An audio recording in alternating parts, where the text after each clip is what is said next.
ఇందిరమ్మ ఇండ్లు సంవత్సరానికి 5 లక్షలు రాష్ట్ర వ్యాప్తంగా బడుగు బలహీన వర్గాలకే ఇవి కేటాయించడం జరుగుతుంది. అంటే ఎవరైతే ఏ కులంలో పేదవాళ్ళు ఉన్నా వాళ్ళని గుర్తించి తప్పకుండా ఇండ్లు ఇస్తాం. కానీ ఎస్సీ ఎస్టీలకు మాత్రం ఫస్ట్ ప్రాధాన్యత ఇస్తామన్నారు. మరి ఇప్పుడు మీ నియోజకవర్గ విషయానికి వస్తే ఎక్కడన్నా జరిగిందా లేకుంటే రాష్ట్రం? అదే నేను దాని గురించి ఇందిరమ్మ ఇల్లు ఇస్తామన్నారు.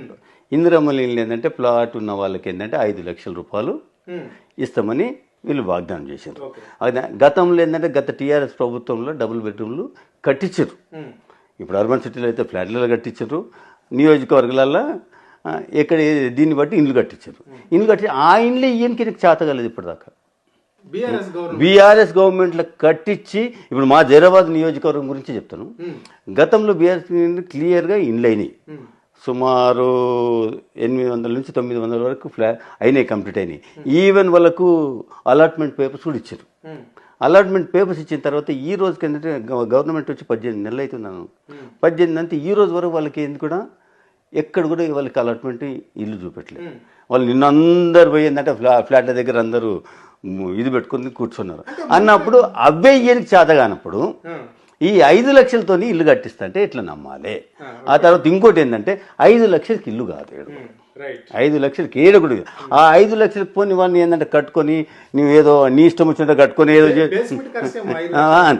దానికి ఏంటంటే 5 లక్షలు వాళ్ళు ఏం చెప్పినారు, బేస్మెంట్కి 1 లక్ష ఇస్తారట, సూపర్ స్ట్రక్చర్ కట్టుకుంటే 1 లక్ష,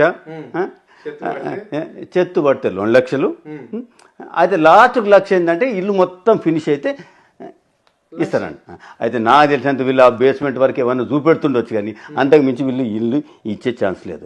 దానికి ఏంటంటే ఇంకోటి ఏంటంటే కట్టుకునే వారి ఇష్టం కాదు, అక్కడ ఉన్న ఆఫీసర్లు వాళ్ళు ప్లాన్ ఇస్తారంట, వాళ్ళు ప్లాన్ ఇస్తారంట. ఆ ప్లాన్ ప్రకారం కడితేనే డబ్బులు ఇస్తారంట. అంటే ఒకవేళ వీళ్ళగిన ప్లాన్ ఇస్తే దానికి ఎస్టిమేట్ చేసుకోమనండి, 5 లక్షలకి ఇల్లు అవుతుందా వాళ్ళది? అంటే మళ్ళీ డబ్బులు ఉన్నవానికే ఇల్లు ఇస్తామన్నాము, కానీ అంటే ఇల్లు లేనివానికి ఇల్లు ఇస్తామని కాదు. వాడు ఇల్లు ఎందుకు వానికి ఇల్లు ఎందుకు ఉంటుంది? అంత ఏమి డబ్బులు లేవు కాబట్టి, ఏం చేయలేని పరిస్థితులు ఉన్నాడు కాబట్టి ఇల్లు లేదు.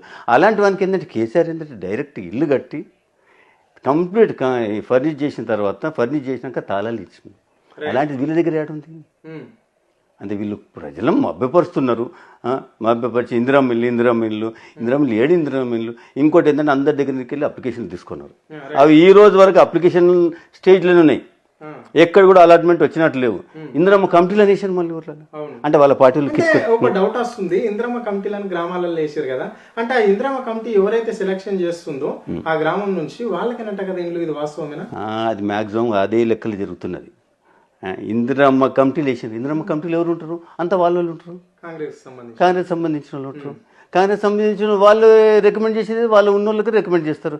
అది కాకుండా ఏంటంటే సరి అయిన వాడు ఎవడు, వాడు అర్హుడా కాదా, అది క్రైటీరియా తీసుకోవాలని. వాడు కాంగ్రెస్ పార్టీ వ్యక్తియా ఇంకో పార్టీ వ్యక్తి అని చూడడము అది న్యాయం కాదు, అది ప్రభుత్వానికి తగదు.